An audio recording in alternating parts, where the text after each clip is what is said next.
If you're like me, you probably haven't thought much about soil.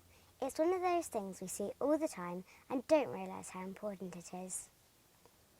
All plants need soil to grow in, and although it isn't a living thing, it is full of amazing and invisible life called microbes and bacteria. They keep everything in the soil just right to feed the plants and insect life that support ecosystems.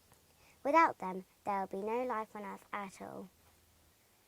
If we were able to look into the soil, we would see a busy and complicated world. The roots of plants and trees, all the insects that live there, old leaves and even animal poo rotting down.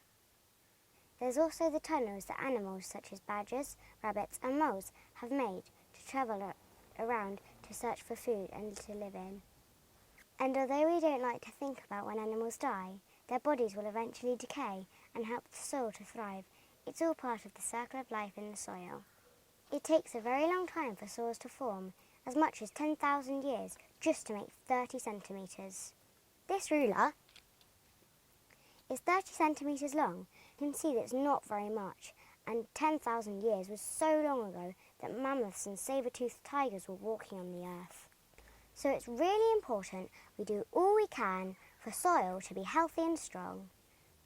Farmers know how important the soil is to be able to grow their crops and feed their animals.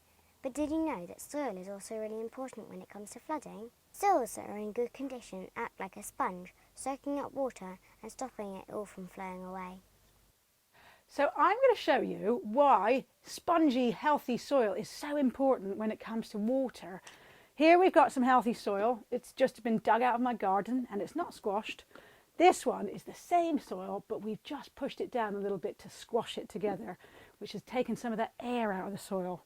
And now I'm going to pour the same amount of water on each of these, and you can see what a difference squashing down that soil makes. So I'm going to pour them on at the same time, same amount of water, and you can see there's holes in the bottom of these boxes, so it should drain through that soil and come out the bottom. But you can see straight away that there's a big difference in the way the water runs through the compacted soil, that's the squashed one, and the uncompacted soil, that's the healthy soil.